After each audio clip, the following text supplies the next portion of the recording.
Hello and welcome to Politics. Today I am Farrukh pitafi. Today we are going to talk about a very sad development. Pakistan cricket is very important to the citizens of this nation. This country celebrates cricket whenever it reaches Pakistan. And we have seen of late, within past 4 or 5 days, one by one, a number of cancellations. The first was really jolting because a New Zealand team was within Pakistan and was about to start a match within hours, if not minutes. And then we heard that they are going to cancel and they are going to withdraw. And not only that, after that development, since we were expecting Britain to also play in Pakistan, today we heard that ECB, the cricket board, has decided that they are not going to play. Both times the excuse that was given or the explanation that was given was primarily security related. Now, one could have actually talked about a possibility of security situation, but there hasn't been any bad situation so far. And unfortunately, we have seen that in the past there were examples. For example, Herschel Gibbs, only a few months ago, tweeted that he's being pressured by India's board not to come to Pakistan. We are going to talk about what happened, what can now happen, and what is the way out. And in order to help us understand this issue, Ramiz Raja Sahab, who is not only a legendary cricketer, but also chairman PCB, joins us on telephone. Ramiz Raja Sahab, thank you very much, sir. So far, we are speculating a lot about what really happened. Do we have now any kind of clarity, sir? Sorry, I didn't get the last part. Do we have any clarity? Is that what you asked? Clarity about what really happened, sir. Clarity is that it's a Western mindset. You know, once New Zealand withdrew from the tour unilaterally, quoting a security threat, then clearly we were expecting the domino effect. And England pulled out, and we're fearing for the worst as far as Australia is concerned also. So we shouldn't be worried about whether we have committed a mistake or whether we made the mistake. I think we need to understand that it was a unilateral decision taken by New Zealand, and England do not have a security excuse to not travel to Pakistan. So we have player fatigue and living in a bubble. And so that's a flimsy excuse, and they've been taken to the task by international media as well. And I think it's time that Pakistan needs to speak the truth, honestly tackle the situation, and honestly tackle this mindset, because we've gone out of our way to accommodate, the Western Bloc, so to speak. But in return, we feel as if we've been used and then binned. Right. Ramiz Raja Sahab, there is a reason why everybody is asking what exactly happened. Because there have been speculations that perhaps it was India that might have actually done it. They might have pressured. There were other examples of speculations about Pakistan's defense policy or foreign policy. But do we know at all that what were the factors? I understand that on the face of it, they cited this security issue. But what do you understand is behind these decisions? No, I think it's wrong to speculate. We shouldn't be looking for a conspiracy theory. The facts are before us, and I think we need to base our discussion on what the facts present us. Right. Ramiz Raja Sahab, in July 2021, this year, PCB actually announced that they are going to take up the matter of Herschel Gibbs and his statement regarding India pressuring him not to actually participate in Kashmir League. Any progress on that, sir? No, I've got no take on that. I think it's pointless to, because the matter, there's other concerning matter which needs to be tackled before we take up such issues. Right, sir. How unusual is this cancellation? Especially when you look at the New Zealand cancellation, while the team was in Islamabad and was about to go to pavilion, this cancellation happened. Do we have any examples recently in the region of a similar kind of cancellation? I don't think so. Yeah, I mean, the other day, you know, there's bomb threat in New Zealand-England game, and so it was deemed all fine, all okay after security beef up. So they have different, they take different positions for different teams, and which is extremely frustrating. Right. Have we, I understand that your precious time is important, but I wanted to clarify certain points. Have you taken stock of what is the potential financial damage of these two cancellations, sir? Any numbers that we might... We know how much we've lost when New Zealand withdrew. We've not really counted the hit for... Can you give us a number on New Zealand? No, I can't. I'm sorry, I can't. Right. Regarding the way forward, what is the way forward, and how does Pakistan Cricket Board plan to seek a remedy to all these injuries? You see, maybe you need to vent out this frustration, this anger by beating New Zealand, England, India also, because cricket team needs to be on the same page as the fans, as the cricket board, and we're all frustrated, we're all extremely angry, and so we can't physically manhandle, New Zealanders or England, ECB. But it's just that we need to be absolutely on the same page and feel the hurt and vent, but performing well on the field. One last question: how do you plan to bring international cricket back to Pakistan in coming months? I mean, it's already. I mean, it's not such a diabolical situation. So I think we just need to be confident that we are not cornered because of our mistake. The others have maybe conceived or perceived the situation, and they took a stance and withdrew. I mean, of no fault of Pakistan Cricket or PCB. So there's nothing to be ashamed of, and there's certainly no plan to re-establish our bearings by asking international to come and make a point, because there's no need to make a point.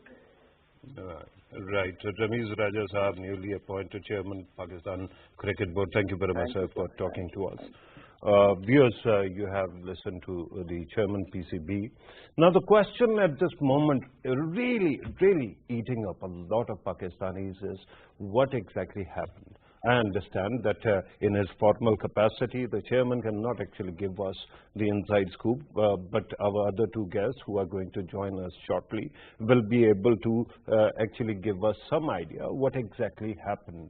Meanwhile, there is, when you talk about cancellation of, or ECB's decision to cancel its tour to Pakistan, we have a very important video clip for you, where a former editor of Telegraph is actually commenting on what happened and how it was a very bad decision. Let us first watch it, and then we are going to move forward. Look, the English cricket security assessment, we learned, was unchanged. It was judged to be safe. The British High Commission, we learned, was happy with this. This was, in other words, of course, events have been going on in Afghanistan, but the security advice was it was okay to travel. This is a decision taken by the English Cricket Board. And by the way, why haven't we heard from Ian Watmore, chairman of the English Cricket Board? Why hasn't he come out and justified that decision? Invisible Ian. Can I suggest that you ask Invisible Ian to come on to Sky TV and justify his decision, because it stinks. Why do you think the ECB has made this decision then? Because they're pusillanimous, they're afraid of the players, they're affected by the Indian, keeping in with the Indians, and particularly the IPL. One notices that Owen Morgan, the English cricket captain, who pulled out of a Bangladesh tour 4 or 5 years ago, he's playing in the IPL. It smells to me, I can't tell this as a matter of fact, but we need to know that his player power and a craven, pusillanimous, cowardly board prepared to kick one of our closest cricketing allies to whom we owe an enormous debt of gratitude and honour, to kick them in the, well, I was almost going to say in the, somewhere unmentionable on Sky TV, but to kick them in the teeth. Right, so this video clip was courtesy Sky News, and we brought it to you because it was very important. Very clearly, the whole problem is framed and it is before you. If India has once again used its influence, its clout to try to kill cricket in Pakistan, it is not new, but usually it is thought that democracies, as India likes to call itself, are very confident and they build institutions, they help under other countries as well, rather than bringing them down. India must be the only so-called democracy that keeps on doing it. We don't know whether it was India or it was some other thing, but there are indicators because there is a history, and you heard one of the very important journalists as well, and we can talk about that. In order to help us understand what might have gone wrong, we are joined by Parvez Jamil Mir Saab, who's a senior journalist, joins us on Skype. PJ Mir Saab, thank you very much for being part of the program. We are also joined by Lieutenant General retired Naeem Khalid Lodhi Saab, who's former National Security Advisor and Defense Minister of Pakistan. General Saab, thank you very much for being part of the program as well. Let me start with PJ Mir Saab. PJ Mir Saab, you have a history with cricket. You have worked with PCB as well. What do you think has gone wrong this time? Because on the face of it, Pakistan seemed very safe, and even the High Commissioner, the British High Commissioner, is saying that there was no concern about security. At least that was the recommendation when it came to the High Commission's recommendations. So what exactly is going on, and why these two back-to-back cancellations, sir? Well, General Lodhi will elaborate what I'm going to say. Look, first of all, ICC sends the security team, then the New Zealand security team comes in, then the Pakistani security comes in, and they give all the clearances. Lastminute.com, just before the toss, the New Zealand team decides to go away, and yet the New Zealand captain, when he was informed to leave, he wasn't even told why he was going, or why the team was leaving. So there was a lot of ambiguity in what has happened here. And the worst thing is that, look, does it mean that, if NATO and the other forces have run away, now the Taliban are going to come after the New Zealand team or the England team? I mean, it's a joke. It's a clear joke, as what the journalist was saying. I mean, he's absolutely right. I mean, without going into the pros and cons, they've just dismissed it as nothing. And as you said earlier on in your prologue, yes, Ramiz as chairman is limited in what he can talk, because he will be talking to his counterparts, and of course he cannot be saying things which obviously which will be regrettable later on. So he has his own slot right now. But having said so, what we need to do is really ask from the touring team, who gave you that information? Where did the information emanate from? If you've got any email proofs, if you've got any telephone calls and so on forth, who gave you those calls? So at least our security agency will try and investigate on that further. But it's been a kick at the teeth by ECB and of course by the New Zealand Cricket Board, because if you remember, tours are cancelled not just because on flimsy grounds. I mean, go back in history, as I mentioned before, in '39, West Indies England tour was cancelled because of World War II. Then you come back in the 68-69 series in Bangladesh, in Dhaka, then it was cancelled because of riots. Understandable. Then here, in 84-85, yes, when Indira Gandhi was assassinated, India went back. And in 2002, would you believe, it was New Zealand. Last 18 years ago, there was a bomb blast in Karachi, and they were in the hotel and they left. Fair enough. But here, times have changed, security has improved, and our observation mechanics have really, improved. So what was the problem? As our Chief of Army Staff has said, look, we are quite capable of, securing our people. And for us, the most important thing is, will we ever, whether it is New Zealand, England, or any other team, let them go in with our own boys? And if we do, then that means we don't care about our boys. Of course we care about our boys. And if we do, we care about you too. So they should have understood that it's the lives of two teams, not one team. And that is where I find it regrettable that they've taken such a hasty stance. Right. And PJ Mir Sahab, when I come back to you, I want to ask you what exactly you are hearing, what might be the cause. But regarding, General Sahab, regarding New Zealand, because Pakistan has a history of admiration of our Kiwi brothers, the Black Caps, and we have been lavishing praise all the time. But this time, suddenly, when matches are about to start, it was the kind of cancellation that hurts the most. You usually have the inside scoop. So what are you hearing? What exactly happened? Because first we heard about the Five Eyes, then Afghanistan, then India.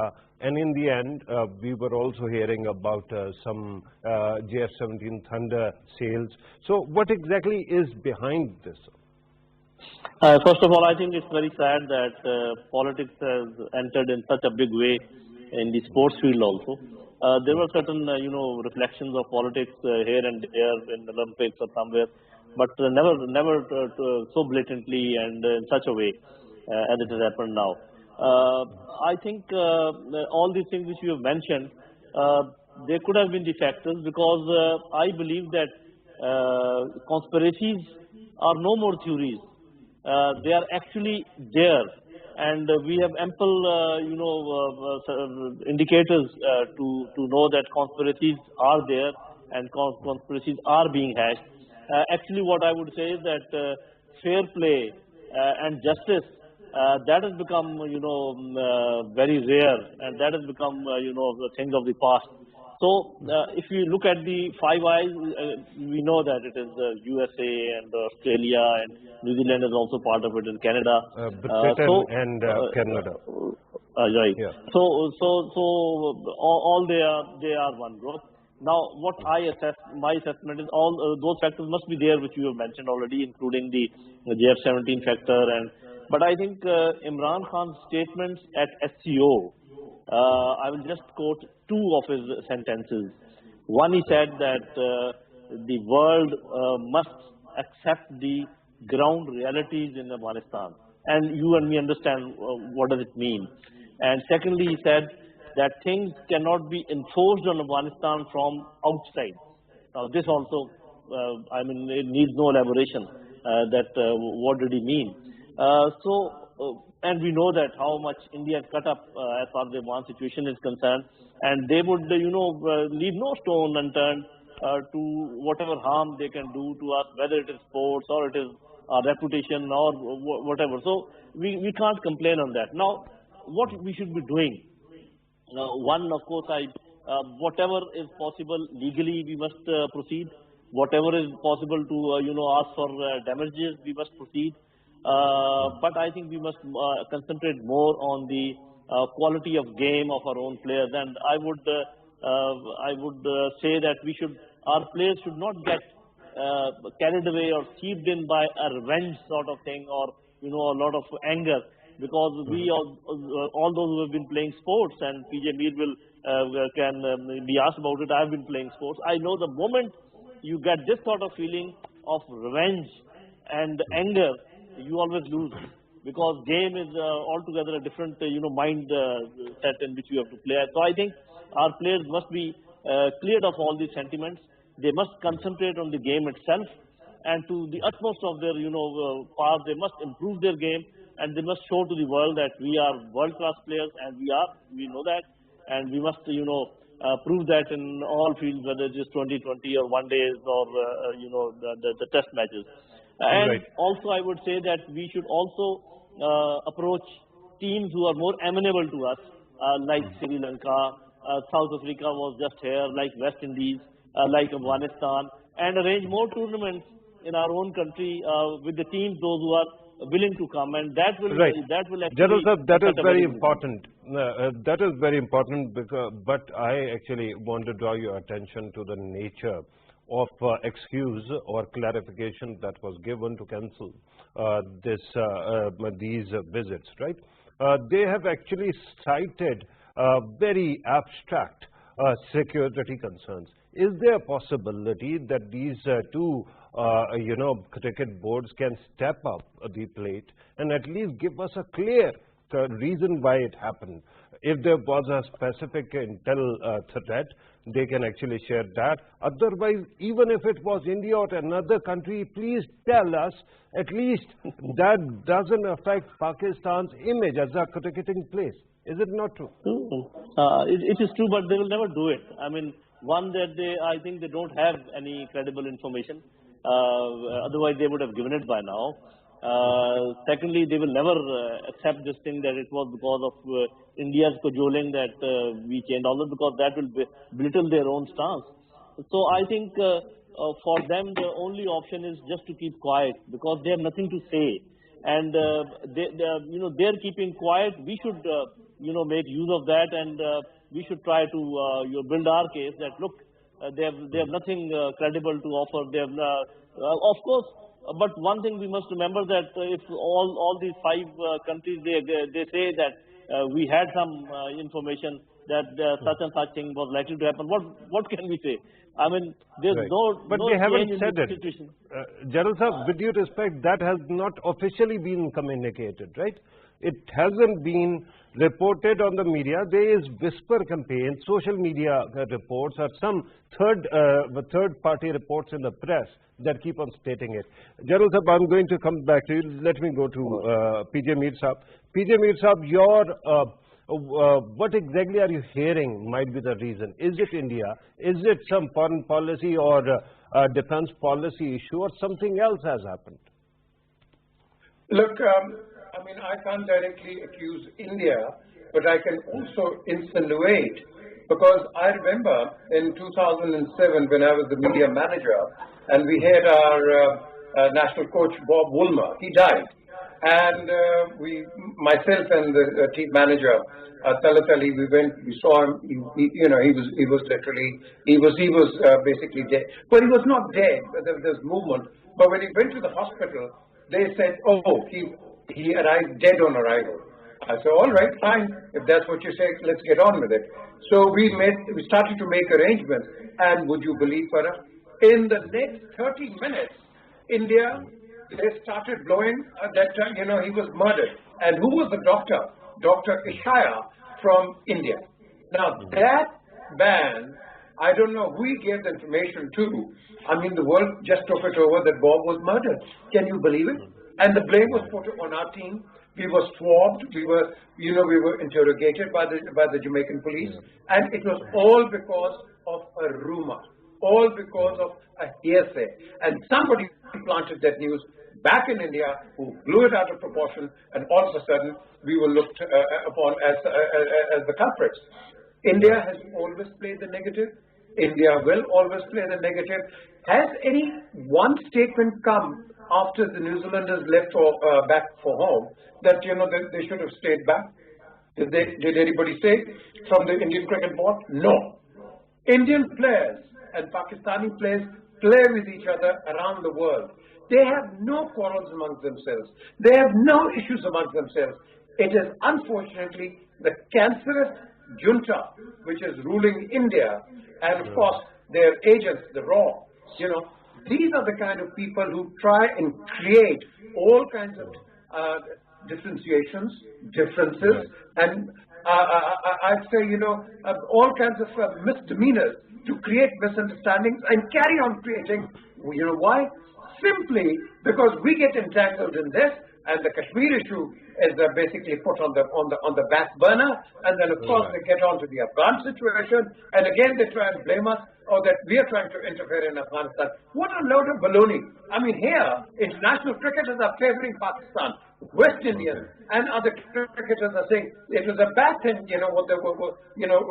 England has cancelled and New Zealand has cancelled. I mean, the cricketing fraternity is calling it, and look what everybody else is talking. Absolutely. PJ Mir Saab, we have to take a break. When we come back, we are going to ask you about the possible remedies as well. But viewers, it is very important to remember when it comes to New Zealand, many Pakistanis repeatedly with public exposure have been full of praise in the past.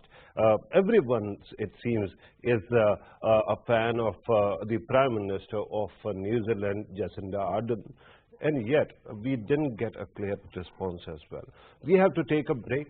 When we come back, we are going to play some vox pops for you. And then we are going to discuss various aspects that still remain to be addressed. Take a break.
Welcome back.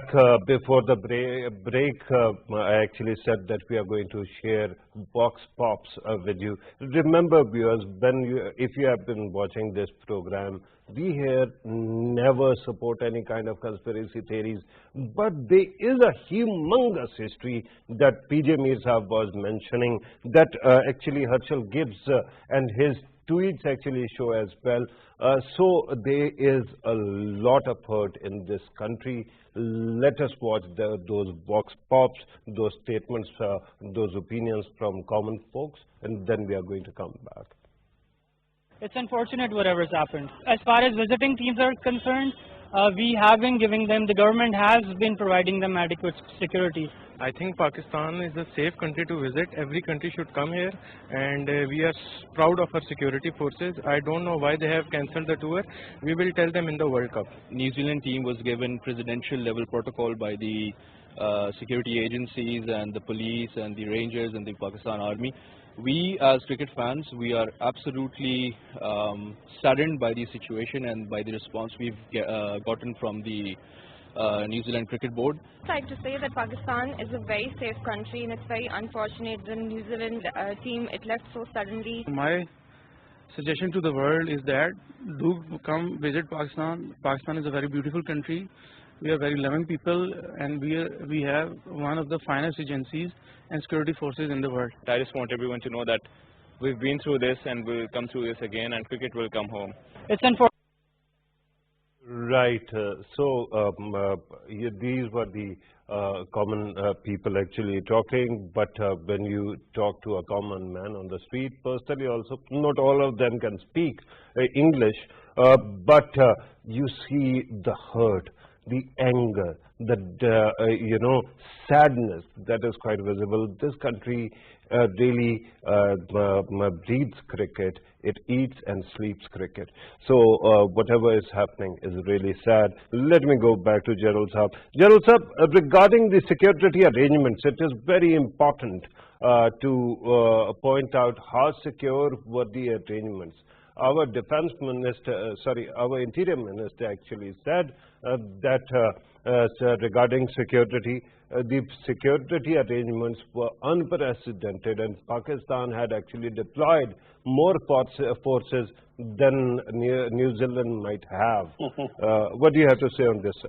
I think it goes without saying that the security was foolproof.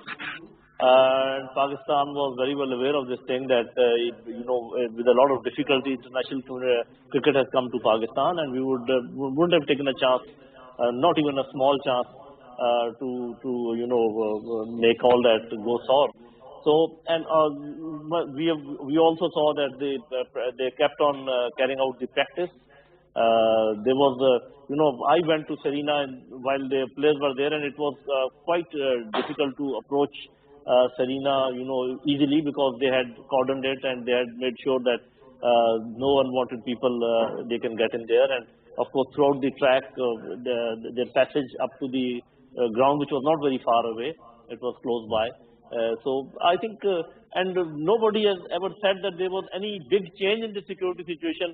Let us say in the last 4 to 6 weeks, whatever was happening, sporadic, actions in Balochistan or elsewhere, those were otherwise happening, here and there after 1 month, 2 months, in a week's time or whatever. Nothing close to Islamabad. So I think making excuse of this security situation is not acceptable. But if you allow, I would like to say one thing, which might be a slightly digression from what we are discussing, and that is about our complaint and our lamenting the situation. I mean, we have been hurt. The more we raise our voice, the more we cry, our enemies are going to enjoy that. So rather than what we should do is get over it and see that what best we can do for our team and what legal actions we can take and how we can ask for remedies and all that. And I think 4 or 5 days, for the 4 or 5 days, the entire channels of Pakistan are, doing that this has happened and that has happened. I would say that from today onward, please, Pitafi, stop it. Okay, sir, this is my first program actually on the subject. Okay. And regarding the so-called enemy, I assume you're talking about India, right?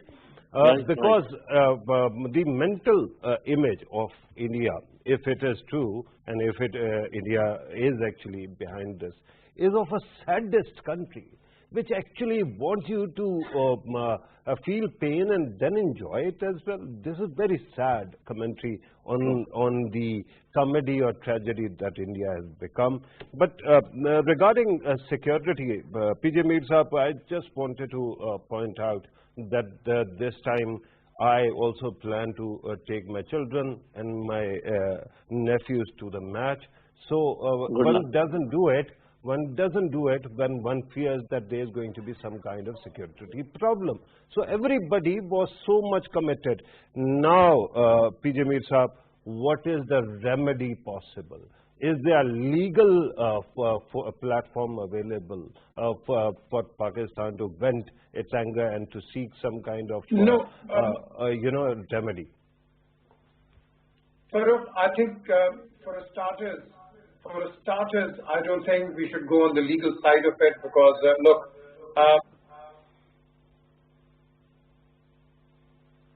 Yeah, there seems to be. PJ Mir Saab, your sound might be muted, sir. You'll have to unmute it. Okay, can you hear me now? No. Yeah, I can. Right. Please go ahead. Look, for starters, I think we shouldn't go on this line, on the legal framework line, that what should be done and all that, because at the end of the day, I think once we get an explanation, a full explanation from the New Zealand Cricket Board, and of course the ECB, I think then we can, England didn't come to Pakistan, so England would be out of the window. Whereas New Zealand, it had decided to come into Pakistan, and it had gone through all the security measures, and I think that is where the legal side, I mean, what legal side can be there? Can be there? I mean, that can be countered, and it brings a bad taste in the cricketing world. So I think we should avoid that on high moral ground. I think New Zealand should be a bigger player and say, all right, we withdrew and we want to compensate you for this. I think that will be the right way. And how do we do it? I think Ramiz is there. He's a wonderful negotiator. He's a good, he's a good talker. He can talk anybody under the table. So I think we need people like him and others who should meet their counterparts and explain what the situation is, and of course explain the financial reasons. Now the remedy, the long-term remedy is somebody should drum, holes in the Indian ears. Look, how long will you continue with this kind of a policy? How long will you create uncertainty in the policy? You tend to be the champion of SARC, and look, what are you doing in the SARC countries? So please stop avoiding it. In fact, the junta right now is hurting the Indian public itself. So they should be realizing they won't survive like this for a long period. I mean, right now we are hearing voices. We are hearing sane voices in India against these people who are basically hard. I tell you, they're even more hardliner than these Taliban. So these people need to understand that there is a sell-by date, and if they don't behave properly, they'll be just going out of the window as quickly as they've come. And that is the only way. Now, PJ, I understand that there might not be a legal remedy. I understand. There might be some diplomatic remedy. Regarding India, I tell you, under Narendra Modi, it is not easy to shame Indian government into doing something. This has been happening for quite some time. But regarding financial losses, because there were tickets which were sold, there was airtime advertisement that was also sold, there was substantial loss to Pakistan's exchequer as well. Now there has to be some kind of financial compensation, right? How do we actually approach that aspect? Because it is important in the end. Cricket, Pakistan cannot survive without financial gains that it makes. PJ Mirza. Well, I don't know for a starter if the TV rights were insured or not. Usually TV rights are insured, and if they're insured, then I'm sure they'll go for that. But if not, then of course the insurance, the TV companies will go for New Zealand, because they're the ones who backed out of this tour, not Pakistan. So they can't blame Pakistan, or anybody can blame Pakistan for all the expenses they've incurred. And here, I think New Zealand, like I said earlier on, New Zealand has to be on the high moral ground and really say, all right, we were given this information, but at the same time, in the same breath, I would be very interested in asking the New Zealanders that please share this information with us in the larger interest of the cricket, fraternity, because tomorrow the same information could be sent to London, to Australia, or to anywhere else. So or even India, if that may happen. So we need to be sharing these, intelligence, informations, because if we don't, then we keep everybody a suspect. Everybody becomes, a complete suspect, and which creates bad blood, which creates bad flavor, and of course, at the end of the day, it creates bad blood amongst the players, and that is something which we don't need in this very hard times which the global village is facing right now. Right, that is very important. General Saab, regarding compensation, earlier we had Ramiz Raja Saab on this program as well. I asked him, but I understand that Chairman PCB might not actually want to divulge what kind of financial loss was there. First of all, why don't we actually, in the public sphere, why don't we know how much loss was incurred by these cancellations? And then again, I understand that you recommended that Pakistan should not be seeking any kind of legal remedy. PJ Mir Saab actually did. What exactly can we do then? We cannot actually argue with Indians. We have seen that their government, regardless of what happens, first they went for big three monopolization, then other means as well through which they kept on stifling Pakistan cricket. And now they're not going to stop. So how do we communicate with other countries which are friendly? UK is a friendly country, New Zealand is a friendly country. How to actually ask them to be more cognizant to our interests and concerns? If you ask me honestly, I would suggest that let us not overreact. Whatever we have reacted is good enough. And I agree with PJ Mir Sahab, because even if you take it up legally, they can say, okay, we will not expose our source, but we had this report. Then what will we do? I mean, if the 2-3 of the countries they say so, I would suggest concentrate on the game, make sure that you work very hard, and in all fields try to improve your game. And also the other thing which I said, that those countries which are more amenable playing with us, we must approach them, and we must try to have some tournaments, whether we go there or they come here. And for quite some time we should refuse to go to England, and we should refuse to go to New Zealand. They can play with whomsoever they want to play. Yes, if they come to play in some neutral ground, no problem, we can do that. So I think that is the only way, the only sane reaction would be improve your game and try to make a group of like-minded countries and show to the world that, okay, if we are not 11 countries, at least 5-6 of us can play with each other, and things will settle down automatically.